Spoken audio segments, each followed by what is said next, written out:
All right, today we're going to break down a really cool, compact chart pattern that can often signal that a huge market move is right around the corner. It's called the pennant, and trust me, understanding this one can give you a serious edge. So, you've seen this happen, right? There's this massive, almost vertical spike or drop in price, and you're just left there staring at the screen wondering, okay, what now? Is the move over? Is it about to reverse? It's in that exact moment of uncertainty that today's pattern becomes incredibly useful.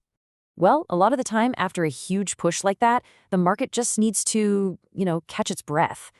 This isn't necessarily a reversal. Think of it more like a short break, a period of consolidation, where the market is kind of regrouping before deciding on its next big move. Now, this pause, this breather, it often forms what technical analysts call a continuation pattern. And like the name suggests, it's basically a big hint that the original trend, whether it was up or down, is probably about to get back to business. And the pennant, it's a classic textbook example of this. So what does a pennant actually look like? Well, it's got two main parts. First, you have this really strong, sharp move. That's called the mast or the flagpole. Then, right after that, you get this small, symmetrical triangle where the price starts to coil up tighter and tighter, and that's the pennant itself. Now, this is super important. These are short-term patterns. We're talking 1 to 3 weeks tops. If it goes on any longer, it starts to look more like a regular old triangle, and it loses some of that punch. Okay, so let's dig into the first of the two types you'll run into. This is the one that signals a downtrend might be about to kick back into gear, the bearish pennant. Let's get inside the traders' heads here for a sec. What's the psychology? Well, after a really sharp drop in price, some of the early sellers start taking their profits off the table. That causes the move to stall out. But then, as the price kind of stabilizes for a moment, a whole new group of sellers sees their chance to jump into the downtrend. It's this fresh wave of selling that builds up right before the next big leg down. And here you can see it perfectly. You've got the mast, that's that first steep drop. And it's followed by this little consolidation period where the price gets squeezed into that tiny triangle shape. Inside that little pennant, there's a battle going on between the profit takers and the new sellers getting ready to pounce. And this is the result. Once enough of those new sellers pile in, the price breaks below the pennant's support line. You'll often see a big spike in volume right there, confirming the move. And just like that, the original downtrend is back on, usually with the same kind of energy it had before the pause. Okay, so spotting the pattern is step one, but let's talk about the important part. How do you actually trade it? Here's a simple game plan for when you see that downward break. It's a pretty straightforward 3-step process. First, of course, you identify the pattern. Second, you place a sell order just below the pennant's lower boundary. This way, you only get into the trade if the breakdown is confirmed. And third, and this is key, you set a stop loss just above the pennant's upper boundary.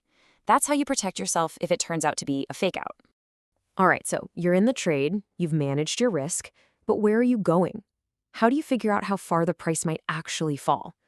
Well, pennants have a really slick, built-in way to help you estimate a potential target.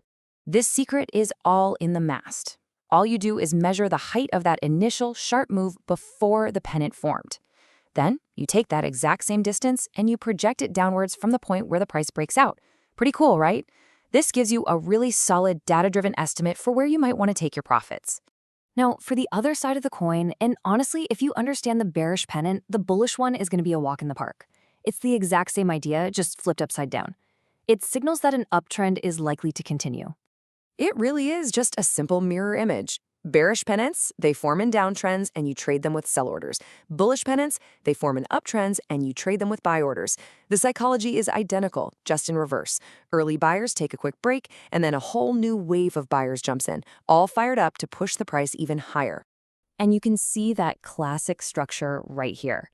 You've got a strong, sharp climb, that's your mast, and it's followed by that familiar little consolidation.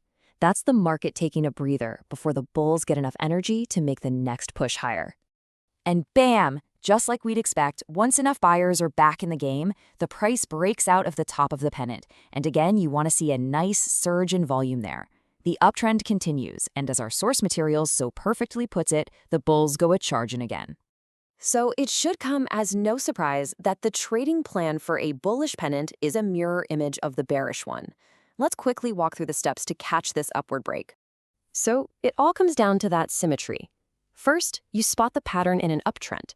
Then you place your buy order just above the pennant's upper trend line. Your stop loss goes just below the lower trend line. And finally, you use the height of that initial mass to project your potential profit target upwards. Simple as that. And that right there, that's really the main takeaway. These patterns, they look tiny, they look kind of insignificant on a chart, right? They're just these brief little pauses, but they can and often do come right before a move that's just as powerful as the one that led into it. So yeah, don't underestimate them. So there you have it, the anatomy, the psychology, and the strategy for trading both bearish and bullish pennants. They are a fantastic tool for spotting when a really strong trend might be about to take off again. So now that you can spot them, the only question left is, what are you going to do with them?